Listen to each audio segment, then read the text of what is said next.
Hey guys, it's me. Welcome back to my channel. For this week's video, we're talking all things cleaning. I am a huge cleaning advocate. I love to clean and I love my space to feel clean. So let's jump right in.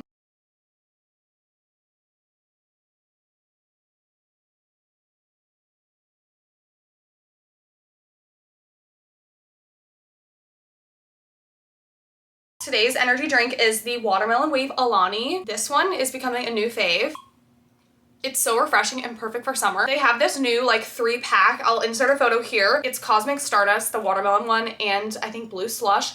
Guys, that is like the best pack, so you need to go get it. I think I got it at Target. All right, let's put this away. All right, let's jump right in. I have my talking points here on my iPad, so if you see me looking down here. Okay, a quick cleaning debrief before we get started. I was always the one in my house, like on Saturdays, deep cleaning the kitchen because in a family of 6 people, we would just collect a lot of mess. And my parents were the type growing up to have like appliances on the countertop, so to me, our counters would always feel cluttered. Anyways, cleaning would always give me stress because I would look at a room of things that were not mine and get stressed because it's like, it looks messy. Anyways, so since moving out and getting my own house and I get to like decorate it how I want to, clean it how I want to, has been so important to me. And I've definitely learned a lot of tips and tricks from YouTube and TikTok on how to clean properly. So I devised a list on my iPad here of all of the things that I do for cleaning that I think everyone should do. So let's get started. Here are my 10 tips and tricks on how to keep a clean home. All right, the first point is changing your sheets. You guys, there is no reason to have your sheets on your bed for a month. I think it's recommended to change your sheets every 1 to 2 weeks. If I am busy, I guess sometimes it might reach the 2-week mark, but change your sheets every week. Make it a routine, do it every Sunday, every Wednesday, whatever it is, just you need to change your sheets once a week. Fresh sheets equal better sleep, less dust, dirt, and bacteria. And do not forget your pillowcases. They collect oil, makeup, and dirt the fastest. I definitely would say if you're having a problem with your acne, try washing your pillowcases more often and see if there's a change there because it really does collect oil and dirt very quickly. I usually do a weekly reset on like Saturdays or Sundays where I just clean my house top to bottom, dust, vacuum, wiping counters, changing my sheets, doing my laundry, that kind of thing. So I definitely do get in the habit of changing my sheets once a week, but if I ever do forget, I really don't think it gets past the 2-week mark. Also, sleeping in clean, fresh sheets is the best feeling in the world. So change your sheets. Okay, point number 2 is cleaning from top to bottom. This is so important because you literally will undo the work that you did. Here's an example. If you wipe your countertops and then dust the island lights in your kitchen, your countertops are still going to be wet from cleaning them and now the dust is going to stick to them. You're quite literally undoing your own work. So working from top to bottom is not only efficient, but a time saver because you'll have to redo it anyways. So cleaning shelves, mirrors, and cabinets before you clean your countertops or floors is a way to clean efficiently. Okay, step number 3 is something younger Brooke had to do a lot. Now I don't really have to do it, but decluttering your space before you clean it. Growing up, just being a kid, I would have a lot of stuff like in my room. Toys, clothes, hangers, hairbands all over the floor. So before I would clean, I would always have to pick all of that stuff up. I will say now that I am an adult, I don't really have like a messy house or room or anything like that. Everything has a place to go, so there's really no excuse to have things just laying around. But when I was younger and my only personal space was my bedroom, there's a lot of stuff in there. So nowadays I don't really have to worry about this step that often, but putting things away first always makes wiping and scrubbing things so much faster. They always say clear spaces clean faster. So declutter. Okay, number 4 is probably the most important one, disinfecting your high touch surfaces. Doorknobs, light switches, remotes, and phones. All of those areas get touched daily, multiple times a day, and they do collect the most amount of germs. I remember growing up, if anyone in the house got sick, my dad would go around with a Lysol wipe and start wiping light switches and doorknobs because it's just the fastest way to transfer like sickness. So I always remember him going around and doing that. These spots are often forgotten about, so making sure that you're doing this, even if it's once a month, is so important. Okay, number 5, this might be obvious, using the right products for each surface. Sometimes when I clean my counters, I'm using like a Lysol wipe or a paper towel with multi-surface cleaner, and then I'll go and I will clean my glass top oven and my microwave, and of course it leaves streaks because it's not glass cleaner. So making sure you're using glass cleaner for glass surfaces, multi-surface sprays for countertops, and most importantly, a microfiber cloth when you're doing the stainless steel cleaner for your fridge, dishwasher, oven, and microwave is so important. If I don't use a microfiber microfiber cloth, there are streaks, always streaks, and that is not a good look. I do film TikToks in my kitchen, so it needs to be up to par, needs to be clean, no streaks. And this does kind of flow into my next point, but number 6, focusing on your kitchen and not forgetting your appliances. I have noticed I sometimes do forget to like wipe down my dishwasher a lot or my oven, and I have noticed some ugly streaks on there. Fridge handles, oven knobs, toaster, the microwave, inside and out, as well as the oven clean cycle. So important, do not forget those. And also something I never knew, but like cleaning your sink, actually like putting soap in the sink and scrubbing it with a sponge, so important. Your sink, even though it's a place that you clean dishes, can get pretty dirty and sometimes smelly. You can buy little beads that you can put in your garbage disposal to help clear out any smells. But yes, wiping down your sink is so important. Number 7 is all about the bathroom. Changing out your towels often is so important. You guys, the amount of houses I have gone to and visited, I would never tell the host, but the amount of houses I've gone to and used like a guest bathroom and their towels reek, like you can smell them as soon as you walk in there. Not a good look. We want to be elegant and classy on this side of the internet, so change your towels. We change our towels probably once a week, not ever really before that. They don't really smell until after a week, so usually once a week. When I'm changing my sheets, I am changing my towels, so usually Saturdays or Sundays. A lot of people do forget to clean their sink bowl and faucets. They usually just focus on the shower and cleaning the toilet. Do not forget about your sink. You literally spit in your sink twice a day when you brush your teeth. You need to clean it. I usually leave a brush under my sink in my bathroom upstairs, like my personal bathroom, and I will just like wipe down my sink maybe twice a week. Just a little hand soap and hot water, and it always looks clean. Just saying. Also, replacing our toothbrush head every couple months is so important. We usually buy a bunch of them and leave them in our linen closet. We just like to restock it, so we always have them on hand. That is so important. Not only does it feel good when you get to change your toothbrush head, but that is in your mouth twice a day for 2 minutes. It gets gross, so change your toothbrush head. Number 8 might also be obvious, but cleaning your floors last. It kind of goes back to cleaning from top to bottom, but cleaning your floors last is so important. Dusting, countertops, cabinets,